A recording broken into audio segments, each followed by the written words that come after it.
저희들 오늘 디모데전서 1장 1절에서 5절 말씀 가지고 참된 스승을 위한 교훈이라는 제목으로 함께 말씀 나누도록 하겠습니다. 여러분, 오늘의 본문은 사도 바울이 선교 여행을 다니죠. 그렇게 다니던 중에 이제 에베소 지역의 교회에 그곳을 들렸다가 이제 자신은 저희들 오늘 본문 3절을 보면 마게도냐를 향해 올라가려고 합니다. 그러는 가운데 디모데에게 너는 이곳에 남아서 이 에베소 교회를 좀 담당했으면 좋겠다 라고 해서 그 디모데를 에베소에 두고 사도 바울이 마게도냐 지역으로 이동을 하죠. 그 다음에 그 다른 곳에서 그곳에 있는 그 디모데에게 편지를 쓴 내용입니다. 그래서 지금의 디모데에게 에베소 지역을 담당하는 사역자이고 또 교사로서 과연 어떻게 그 참된 스승의 사명을 감당해야만 하는가, 그에 대한 마음가짐을 알려주고 있습니다. 그러므로 저희들은 오늘의 본문을 통해서 가장 가깝게는 우리가 우리 가정의 교사로서 하나님께서 허락하신 그 자녀들을 가리키는 그 교사로서의 마음가짐을 부모로서 배워야 할 것입니다. 그리고 좀 더 폭넓게 보면 허락하신 공동체에서 교사와 순장으로 섬길 수 있고, 또 마지막으로는 우리가 이 세상의 모든 영혼들에게 예수 그리스도의 말씀을 증거하고 가르치는 복음의 전도자로서 과연 우리가 어떤 마음가짐을 가져야 하는지에 대한 깨달음을 얻을 수 있을 것입니다. 우선 바울은 이 디모데 전서를 시작하면서 이 편지의 발신자인 자신에 대해 소개하고 있습니다. 제가 1절의 말씀을 다시 보면 우리 구주 하나님과 우리의 소망 되신 그리스도 예수의 명령을 따라 그리스도 예수의 사도된 바울은. 여러분, 바울이 지금 뭐라고 말합니까? 자신이 사도가 됐는데 예수님의 명령을 따라서 내가 사도가 됐다라고 말하고 있습니다. 여러분, 사실 사도 바울 시대 또 그리고 바로 그 이전이었던 예수님이 공생애를 지내셨던, 예수님이 살아계시던 그 시절에 초대교회 때는 이 사도라는 직책이 꼭 예수님을 직접 만나서 예수님이 그들을 사도로 부르시고 또 예수님이 그들을 직접 가르치신, 그래서 그 가르침을 예수님께 직접 받은 자들만 사도라고 불릴 수 있었습니다. 그런데 이 바울의 경우는 어떻습니까? 그는 사실 예수님을 직접 이렇게 물리적으로 만난 적은 없는 사람이었습니다. 그래서 이 바울이 이방 지역에 교회를 세우고 복음을 전할 때마다 늘 바울에게 있어서 이 사람이 진짜 사도인가? 우리가 이 사도 바울이라는 사람을 정말로 사도로 인정해도 되는가? 이런 문제가 바울을 항상 꼬리표처럼 따라다녔습니다. 하지만 그럼에도 불구하고 저희들이 분명히 알 수 있는 것은 바울은 사도입니다. 왜냐하면 그에게는 다른 사람들에게는 없었던 아주 특별한 하나님의 역사가 있었기 때문입니다. 그것이 무엇이냐 하면 그가 다메섹이라는 곳을 향해 가던 중에 그가 예수님을 빛으로 만났기 때문입니다. 본래 사울이 왜 다메섹으로 가려고 했었냐면 그곳에 가서 더 많은 예수님의 그 제자들을 색출해내서 모조리 죽여버리겠다라는 그 목적을 갖고 있었습니다. 그래서 그 권한을 얻고자 대제사장에게 찾아갔어요. 그래서 대제사장에게 허락을 받고 그 서신을 들고 다메섹으로 예수의 제자들을 색출해서 죽이기 위해 갔던 것입니다. 근데 바울이 그 다메섹에 거의 다 도착했을 무렵에 갑자기 하늘로부터 빛이 그를 둘러쌌습니다. 그래서 그는 너무 두려워서 땅에 엎드렸어요. 그러면서 들려옵니다. 사울아, 사울아, 내가 어찌하여 나를 박해하느냐? 라는 그 소리가 뚜렷이 들려왔습니다. 그래서 바울은 주여 누구시니까? 라고 물었고 대답하기를 나는 내가 박해하는 예수라 라는 소리를 들었습니다. 그런 후에 주님께서 바울에게 일어나 성으로 들어가라. 내가 해야 할 일을 일러줄 사람이 있을 것이다 라고 명령하셨습니다. 여러분, 사울에게 굉장히 큰 충격이었을 것입니다. 자기가 생각할 땐 이게 유대교의 어떤 분파의 잘못된 이단이어가지고 그 이단의 괴수인 예수, 그리고 그 예수를 따르는 모든 사람들을 찾아 죽이려고 했는데 그 예수님이 자신을 지금 부르고 만나주시지 않았습니까? 그는 그렇게 다메섹으로 들어가서 3일 동안 앞을 보지 못했고 먹고 마시지도 않고 기도하고 있었다고 성경이 전하고 있습니다. 그리고 바로 이 사울에게 이런 사건이 있는 기간 동안에, 그 시간에 다른 곳에서 주님은 그 다메섹에 있던 제자들 중에 아나니아라는 그 제자를 부르셨습니다. 그러면서 그에게 말씀하시기를 사울을 찾아가 만나라고 명령하신 것이죠. 아나니아를 통해서 사울은 다시 눈이 띄어지는 역사를 경험하였습니다. 그런데 여러분, 사실 처음 아나니아는 주님의 이런 의도를 알았지만 매우 부정적인 의견을 내었습니다. 왜냐하면 이미 사울은 악명 높은 사람이었잖아요. 예루살렘에 있는 수많은 성도들에게 많은 해를 입혔기 때문입니다. 여러분, 유대인들 다메섹하고 예루살렘 그렇게 멀지 않습니다. 유대인들은 그곳이 굉장히 좁고 다 집하고 그들의 족보가 확실했기 때문에 그들은 다 친척 관계이고 이미 사울에게 수많은 사람들이 죽을 때 다 내 아는 사람들이 그의 손에 죽었다는 것이에요. 근데 그렇게 내 가족을 죽인 사람들, 내 친척을 죽인 사람, 그런 사람을 지금 가서 내가 도와주라 하고 그를 지금 하나님께서 세우신다고 했을 때 그것을 그냥 이렇게 받아들이는 거 쉬운 일이 아니라는 것입니다. 사실 다메섹으로 오던 목적도 있지 않습니까? 대제사장의 그 권한을 갖고 예수님의 제자들을 색출해서 죽이겠다고 온 거 아니었습니까? 그런데 주님께서는 지금 분명히 말씀하십니다. 사도행전 9장 15절과 16절의 말씀을 보면 가라, 이 사람은 내 이름을 이방인과 임금들과 이스라엘 자손들에게 전하기 위하여 택한 나의 그릇이라. 그가 내 이름을 위하여 얼마나 고난을 받아야 할 것을 내가 그에게 보이리라 하시니. 아멘. 이 말씀을 들은 후에 아나니아는 바로 사울이 있는 곳으로 갔습니다. 그러면서 아나니아가 사울을 만났을 때 처음에 뭐라 그러는지 아십니까? 내 형제여 라고 부릅니다. 얼마나 대단합니까?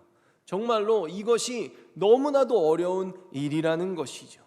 여러분, 주님께서 명하신 것들을 지금 아나니아가 행하지 않습니까? 본래 사울은 원수입니다. 그런데 주님의 명령을 듣자마자 즉시 사울을 찾아가서 형제라고 부르는 이 아나니아가 참으로 대단합니다.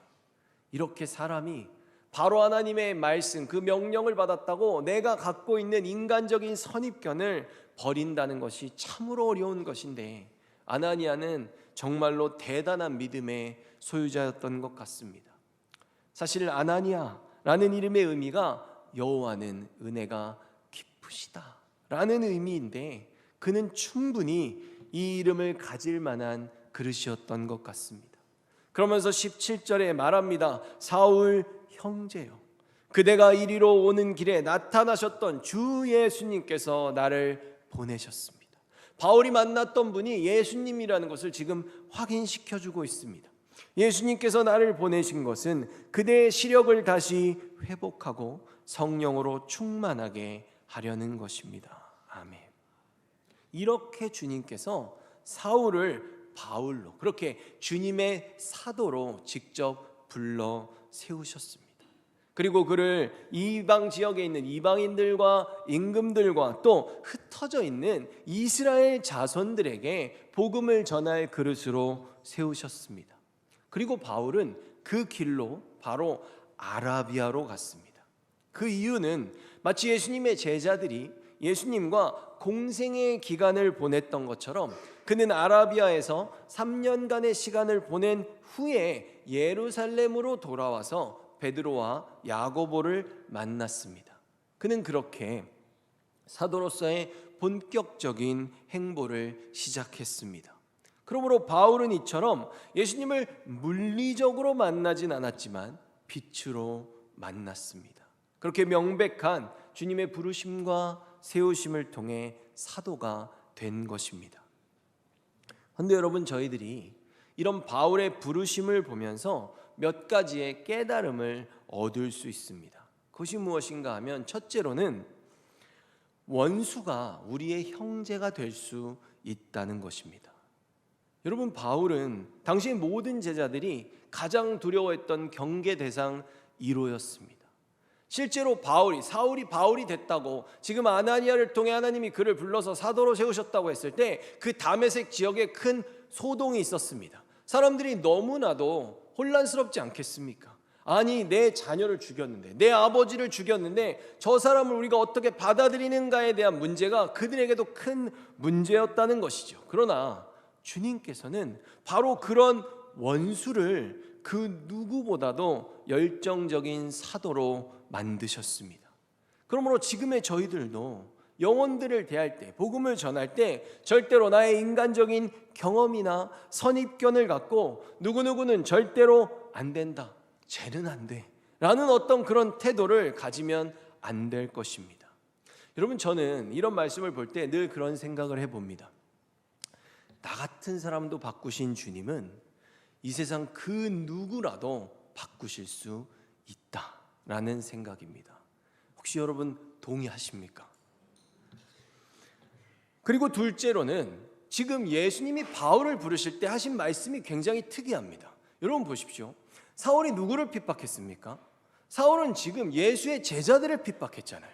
근데 지금 예수님이 바울을 부르시면서 뭐라 그럽니까? 네가 핍박하는 예수다라고 말씀하시잖아요. 왜 나를 핍박하느냐라고 물으십니다. 무엇입니까? 지극히 작은 자 하나에게 한 것을 주님께 한 것으로 받으시는 주님께서 우리와 늘 함께 하시면서 우리가 받는 그 어떤 고난과 핍박 속에서도 주님은 언제나 우리와 함께 하신다는 것입니다. 그렇게 주님은 언제나 우리들의 삶의 자리에서 우리들을 동감하시고 우리들을 위로하십니다. 그렇기 때문에 저희들이 주님의 말씀 갖고 살아가는 이 세상에서 아무리 어렵고 아무리 힘들다고 할지라도 절대로 좌절하거나 포기하지 않기 원합니다. 이렇게 바울은 자기의 소개를 마쳤습니다. 그리고 이어지는 2절의 말씀을 보면 믿음 안에서 참 아들 된 디모데에게 편지하노니 하나님 아버지와 그리스도 예수 우리 주께로부터 은혜와 긍휼과 평강이 내게 있을지어다. 아멘. 여러분, 바울은 디모데의 친부모가 아니었습니다. 하지만 바울은 지금 디모데를 어떻게 부릅니까? 참 아들이라고 부르고 있습니다. 그런데 이 앞에 전제가 매우 중요합니다. 참 아들 된 디모데 앞에 뭐가 있습니까? 믿음 안에서. 바로 이것이 있습니다. 여러분, 하나님께서 부모된 자들에게 명하신 가장 중요한 사명이 무엇일까요? 그것은 바로 하나님 사랑과 그에 이어지는 자녀 교육입니다. 신명기서 6장 4절에서 7절의 말씀을 보면 이스라엘아 들으라 우리 하나님 여호와는 오직 유일한 여호와이시니 너는 마음을 다하고 뜻을 다하고 힘을 다하여 내 하나님 여호와를 사랑하라. 지금 하나님 사랑을 먼저 강조하고 있죠. 오늘 내가 내게 명하는 이 말씀을 너는 마음에 새기고 하나님을 사랑하라는 말씀을 마음에 새기라는 것입니다. 그러고 나서 바로 중요한 명령으로 무엇이 나오냐 하면 내 자녀에게 부지런히 가르치며 집에 앉았을 때든지 길을 갈 때든지 누워있을 때든지 일어날 때든지 이 말씀을 강론할 것이며. 아멘. 여러분, 여러분이 만약에 자녀인데 옆에서 집에 앉아있을 때든지 길을 갈 때든지 누워있을 때든지 일어날 때든지 계속해서 똑같은 말을 하면 여러분들 어떠실 것 같습니까? 저도 집에서 자주 들어요. 아빠 3번만 더 얘기하면 100번이야 뭐 이런 거. 근데 여러분, 이렇게 열심히 말씀을 가르치라는 것입니다. 이처럼 하나님께서 첫 번째로는 하나님을 사랑하되 마음을 다하고 뜻을 다하고 힘을 다해서 우리의 모든 걸 다해 사랑하라는 거죠. 그 명령, 그래서 그 말씀을 우리의 마음에 새겨서 이 마음을 그대로 내 자녀에게 흘려내라는 것입니다. 부지런히 가르치라고 명령하십니다. 이처럼 그 누구보다도 하나님을 사랑했던 바울은 이 마음을 그대로 갖고 그 부모의 마음으로 자신의 제자인 디모데를 가르친 것입니다. 그래서 이 둘의 관계는 마치 예수님께서 마태복음 12장 48절에서 50절에 말씀하신 것처럼 누가 내 어머니이며 내 동생들이냐 하시고 손을 내밀어 제자들을 가리켜 이르시되 나의 어머니와 나의 동생들을 보라. 누구든지 하늘에 계신 내 아버지의 뜻대로 하는 자가 내 형제요 자매요 어머니이니라 하시더라. 아멘. 바로 이 말씀과 같이 하늘에 계신 내 아버지의 뜻대로 행하는 자들, 내가 받은 그 사랑의 말씀 그리고 마음에 새긴 말씀을 전했을 때 그 말씀 그대로 살아가는 자들, 바로 그들이 우리의 가족이라는 것입니다. 이 예수님의 입장을 바울은 그대로 고수하며 따랐던 것입니다. 그래서 바울은 다른 곳에서도 이런 언급을 하고 있습니다. 로마서 16장 13절을 보면 주 안에서 택하심을 입은 루포와 그의 어머니에게 문안하라. 그의 어머니는 곧 내 어머니니라. 아멘. 여러분, 이처럼 지금 그는 믿음 안에서 만난 모든 형제와 자매들을 자신의 친 가족으로 여기며 살았던 것입니다. 그러므로 지금의 저희들도 우리가 믿음이 성숙해지면 성숙해질수록 하나님이 허락하신 형제와 자매들을 한 가족으로 여기는, 그래서 더욱더 서로를 사랑하며 살아가는 것이 가장 성경적인 모습의 교회로 우리가 갖춰져 가는 것입니다.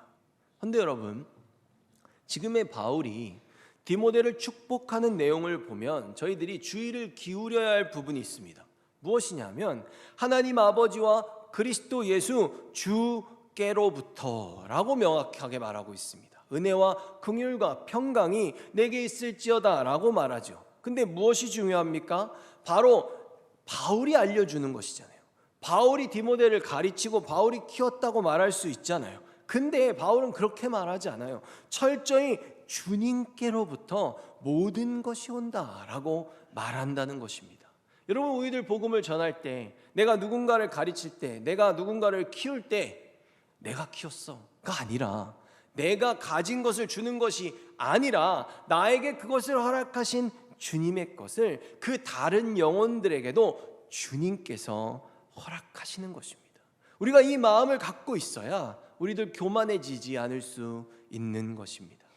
3절과 4절의 내용을 보면 내가 마게도냐로 갈 때 너를 권하여 에베소에 머물라 한 것은 어떤 사람들을 명하여 다른 교훈을 가르치지 말며 신하와 끝없는 족보에 몰두하지 말게 하려 함이라.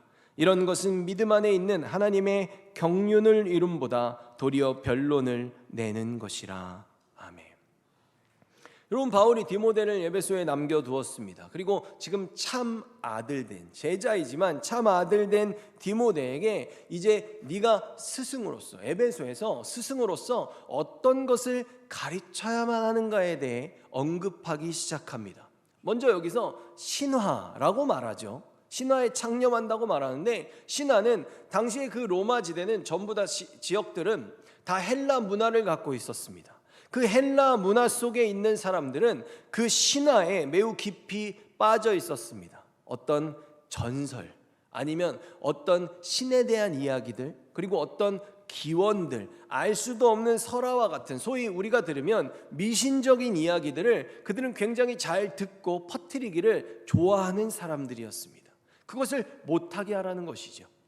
그리고 두 번째로 족보에 몰두하지 말게 하라고 합니다. 이것은 유대인 신자들에게 있었던 문제입니다.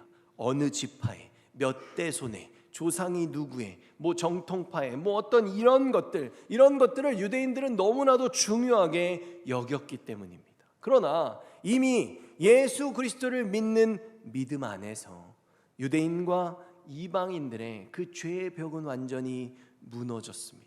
그래서 믿음 안에서, 그리스도 안에서 우리들 모두가 하나님의 백성으로 거듭났기 때문에 헬라 사람들은 또 헬라 사람대로, 유대인들은 유대인들대로 또 따로 이것들이 나가지 않도록 그들을 복음 안에서 하나 되게 하라는 그 가르침을 지금 디모데에게 바울이 준 것입니다. 그래서 바울은 디모데에게 이런 다른 교훈들에 성도들이 빠지지 않도록 그 주의를 기울이라고 말한 것이죠. 그러면서 5절에 중요한 부분을 언급하고 있습니다. 이 교훈의 목적은, 이 모든 것의 가르침의 목적을 말하고 있습니다. 정결한 마음과 선한 양심과 거짓이 없는 믿음에서 나오는 사랑이거늘. 아멘. 여러분, 이것이 가장 중요한 부분입니다. 우리가 말씀을 증거하고 말씀을 가르치는 모든 것들의 가장 중요한 목적, 뭐라고 말하고 있습니까? 사랑입니다. 우리들 교사도 하잖아요. 가서 복음도 전하고 여러분 어디에서든지 전도하시잖아요. 근데 예를 들어 선생님이 야 조용해, 지금 정신 안 차려, 나 오늘 이거 삼각까지 꼭 해야 되는데 빨리 들어, 안 그러면 막 때리고, 이렇게 하는 거 중요하죠. 왜? 가르쳐야 되니까 중요해요. 근데 이 모든 행함을 하는 데 있어서 그 중심에 절대로 우리가 잊어버리면 안 되는 것이 무엇입니까? 바로 사랑이라고 지금 말하고 있습니다. 우리가 예수 그리스도의 사랑을 받은 자들, 그 사랑을 우리가 다른 영혼들에게도 그대로 전하는 것입니다. 이것이 바로 우리들의 모든 목적이라는 것을 그 어떤 순간에도 잊어서는 안 될 것입니다. 그러면서 바울은 지금 이 그리스도의 사랑을 세 가지로 세분화시켜서 말하고 있습니다. 여러분, 우리들 그냥 사랑이라고 하면 때로는 굉장히 막연할 때가 있지 않습니까? 근데 지금 바울은 이것을 아주 명확하게 세 가지의 모습으로 정확하게 구분해서 말해주고 있습니다. 청결한 마음과 선한 양심, 그리고 거짓이 없는 믿음입니다. 여러분, 대전제는 사랑입니다. 이것을 우리가 생각해야 돼요. 근데 이 사랑이 복음을 가르치는 그 교사들로부터, 전도자들로부터 그것이 그들의 삶 가운데 그들의 모습과 가르침 속에서 어떻게 나타나는지에 대해서 바울은 지금 이것을 더 자세하게 구분해서 알려주고 있습니다. 한번 살펴보겠습니다. 첫 번째는 바로 청결한 마음입니다. 여러분, 이 마음이라는 단어는 성경에서 중심이라는 단어로도 함께 사용되는 그런 용어입니다. 그래서 저희들이 사무엘상 16장 7절을 보면요, 여호와께서 사무엘에게 이르시되 내가 보는 것은 사람과 같지 아니하니 사람은 외모를 보거니와 나 여호와는 중심을 보느니라 하시더라. 아멘. 여러분, 여기서 사람은 외모를 본다라고 되어 있는 이 표현이 원문에서는 너는 이 두 눈을 통해서 본다라는 표현입니다. 우리는 이 눈으로 보는 것을 보고 다 판단하고 본다는 것이죠. 그러면서 하나님이 지금 뒤에 뭐라고 그러십니까? 여호와는 중심을 본다라고 말하죠. 이것이 무슨 표현이냐면 나는 심장을 통해서 본다라고 말씀하시는 표현입니다. 여러분, 히브리인들은 각 사람이 갖고 있는 이 신체 부위들과 그들이 갖고 있는 영적인 기능들을 함께 연결시켜서 이해했습니다. 그래서 중심, 이 심장이 우리의 머리와 연결이 되어 있어서 우리들의 생각과 우리들의 영혼을 주관하고 주장하는 기능을 담당한다고 생각했습니다. 그러니까 우리가 이 뒤쪽에 신약 성경에 와서 예수 그리스도가 모든 교회의 머리가 되신다라고 말하는 것은 바로 우리의 중심, 우리의 마음, 우리의 심령, 우리의 머리의 모든 생각을 바로 예수 그리스도께서 주장하신다. 그분만이 우리에게 명령을 내리는 주체자가 되신다라는 것을 말해주는 것입니다. 쉽게 말해서 우리가 예수 그리스도를 믿는다면 우리들은 모두가 내 심장, 내 중심, 그리고 또 다른 말로 내 머리를 주님께 다 드린 자들이라는 뜻입니다. 이것이 바로 청결한 마음을 갖기 위해, 그리고 예수 그리스도가 우리의 교회의 머리가 되신다라는 고백입니다.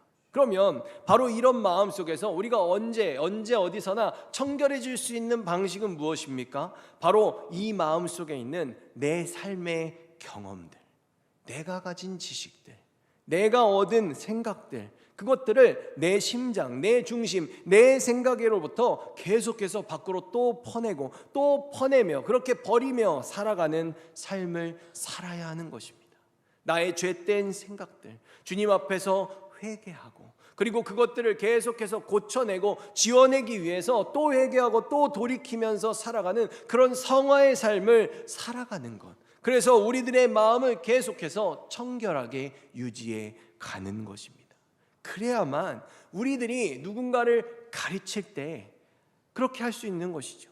우리 선생님 봐봐, 아니 우리 저 순장님 봐봐, 아니 우리 저 복음 전해주신 저분을 봐봐, 저분 저렇게 죄를 멀리 하려고, 죄를 언제나 죄된 생각들을 버리려고 굉장히 민감하게 살아가시는 그런 청결한 깨끗한 마음을 갖고 있는 분이야. 그것이 그만큼 예수 그리스도를 사랑하기 때문에 죄를 미워하는 것 아니겠습니까? 그것이 우리들의 삶으로 드러난다는 것입니다. 둘째로는 선한 양심입니다. 여러분, 이 양심이, 제가 오늘 이 단어를 설명하기 위해 조금 영어를 쓰도록 하겠습니다. 양심이 원래 conscience라는 단어인데 이 단어를 이렇게 두 개로 분리해 보면요, 합성어여서 con이라는 단어와 뒤에는 science라는 단어가 합쳐져 있습니다. 우리가 보통 science라고 그러면 과학이라고 알고 있죠. 근데 이 science가 과학 이전에 굉장히 어떤 그런 근본적인 지식을 뜻합니다. con은 함께 갖고 있다는 뜻이에요. 그러니까 이 science라는 단어가 또 동사로 쓰이면 그것을 분리해내다, 갈라내다 이런 뜻입니다. 분별하다는 뜻이에요. 그러니까 모두가 함께 가지고 있는 분별력, 그것이 바로 양심이라는 단어의 정의입니다. 모두가 공통적으로 가지고 있는 것 아니겠습니까? 제가 한번 예를 들어보도록 하겠습니다. 제가 친구들 3명하고 같이 있는데 같이 있지 않고 모이기로 했는데 제가 먼저 있었고 두 번째 친구 오고 세 번째 친구 이렇게 왔어요, 시간이. 근데 어떤 분이 와서 저한테 사과 9개를 줬습니다. 그러면서 이렇게 나눠 먹으라고 줬어요. 그래서 제가 당연히 3개를 먹고 친구들 기다리는데 안 와서 제가 거기다 메시지를 남겼어요. 나 3개 먹고 간다. 사과 6개를 남겨놨어요. 그러고 나서 그 다음날 한 친구를 만났는데 그 친구가 저한테 그러는 거예요. 야, 어제 너 사과 받았다 그러지 않았냐? 그래서 그래, 나 어제 사과 9개 받아서 3개 먹고 6개 두고 왔지. 그렇게 했는데 그 친구가 저한테 나 갔을 때 사과 하나도 없던데? 이렇게 말을 하는 거예요. 그래서 야, 뭐야, 그럼 중간에 철수가 왔었는데 걔가 다 먹었나 봐 이러면서 제가 뭐라 그러겠습니까? 야, 걔 사랑 그렇게 안 받는데 진짜 양심도 없다, 이렇게 말할 수 있다는 것이죠. 근데 여러분, 누가 저한테 사과 3개 먹으라고 가르쳐 줬습니까? 누가 제 친구한테 6개 먹으면 양심 없다고 가르쳐 줬어요? 아무도 가르쳐 주지 않았어요. 그러나 공통적으로 우리가 갖고 있는 옳고 그름을 분별하는 그 능력, 그 양심이 우리 안에 있기 때문에 우리가 그것들을 그렇게 가려내는 것입니다. 근데 지금 성경에서 그냥 양심 아니고 뭐라고 말합니까? 선한 양심이죠. 바로 이 옳고 그름을 분별해내는 그 능력에 선하신 한 분이신 하나님을 세우라는 것입니다. 하나님이 우리들에게 선과 악을 어떻게 알려주십니까? 진리의 말씀으로 알려주시죠. 그러니 그 말씀을 갖고 옳고 그름을 분별할 수 있는 그 능력, 그것이 바로 선한 양심인 것입니다. 그래서 우리가 그 선한 양심을 따라서 우리가 살아갈 때, 야, 세상 사람들이 다 괜찮다니까 그냥 괜찮아, 원래 그렇게 거스름돈 더 많이 받으면 가져서 써도 돼, 뭐 이런 거 아니고 정말로 하나님이 주신 그 주님 앞에서 코람데오의 신앙으로 언제나 우리가 말씀대로 살기 위해 노력하는 그 삶을 우리가 모두 앞에서 보일 때 그 말씀을 받는 사람들이 우리를 통해 우리가 하나님을 얼마나 사랑하는지, 그 진리의 말씀을 얼마나 사랑하는지, 우리가 얼마나 선을 추구하며 살아가기를 원하는지 그들이 다 배울 수 있다는 것입니다. 그리고 마지막으로 나오는 것이 거짓 없는 믿음입니다. 여러분, 요한복음 12장 3절에서 6절의 말씀을 한번 보겠습니다. 제가 읽겠습니다. 마리아는 지극히 비싼 향유 곧 순전한 나드 한 근을 가져다가 예수의 발에 붓고 자기 머리털로 그의 발을 닦으니 향유 냄새가 집에 가득하더라. 제자 중 하나로서 예수를 잡아줄 가롯 유다가 말하되 이 향유를 어찌하여 300데나리온에 팔아 가난한 자들에게 주지 아니하였느냐 하니, 이렇게 말함은 가난한 자들을 생각함이 아니요 그는 도둑이라 돈꾀를 막고 거기 넣는 것을 훔쳐가미러라. 아멘. 여러분, 지금의 이 장면은 무엇이냐면 예수님께 지금 마리아라는 여인이 향유를 붓고 자기 머리털로 주님의 발을 닦는 모습입니다. 그런데 이때 가롯 유다가 갑자기 화를 내는 거예요.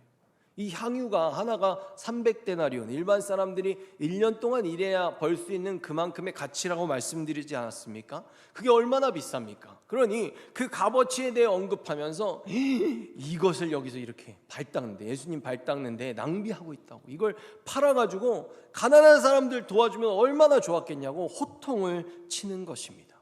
근데 여러분, 여기서 이 거짓 없는 믿음이라 그러는데, 이 거짓 없는 이라는 표현이 원래 어디다 쓰는 표현이냐 하면, 당시에 극장에서 연기하는 사람들한테 연기한다 라고 할 때 이 거짓 없는 표현이라는 이 형용사를 썼습니다.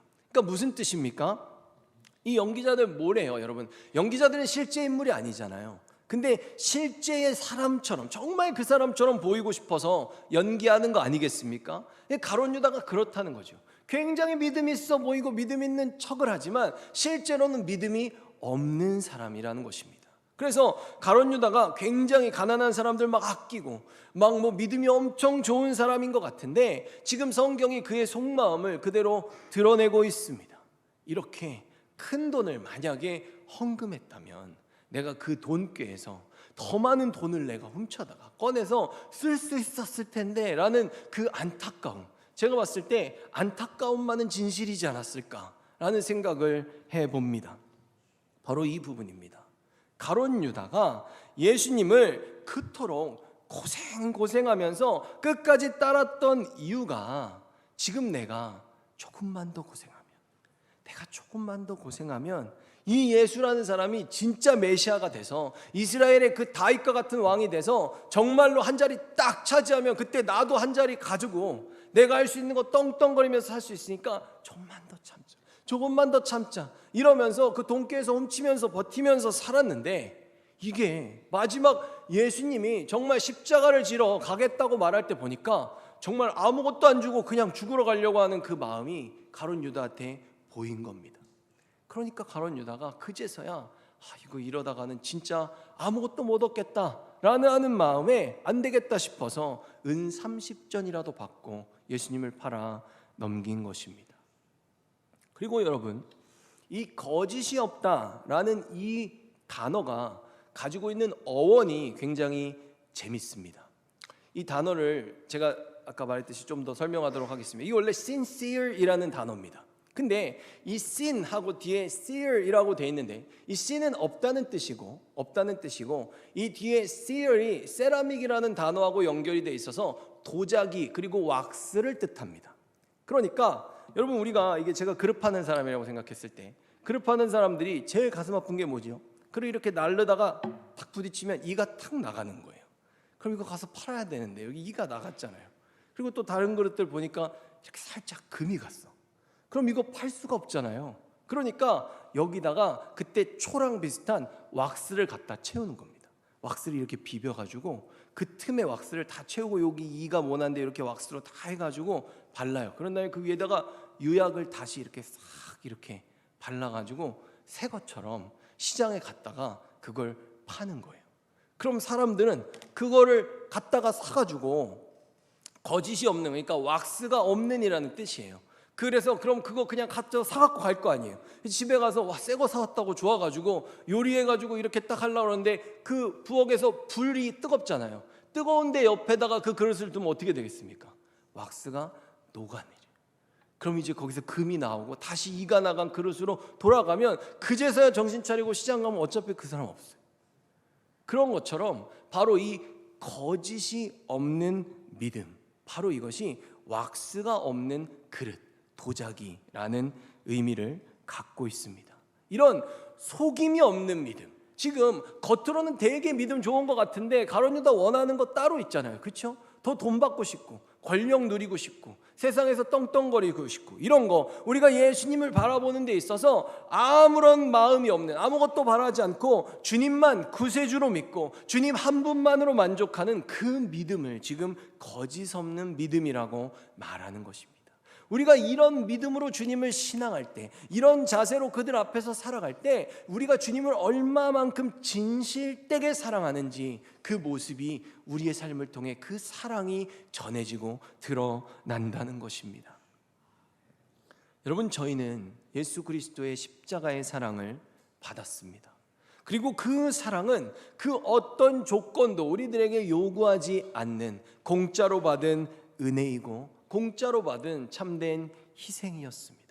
그렇기 때문에 지금의 저희들이 정말 예수 그리스도를 닮은 참된 스승의 삶, 그런 전도자의 삶을 살아가려면 저희들도 철저히 나를 그 어떤 것도 바라지 않고 어떤 조건도 없이 희생할 줄 알아야 바로 그 참된 사랑의 그리스도의 발자취를 따라갈 수 있는 것입니다.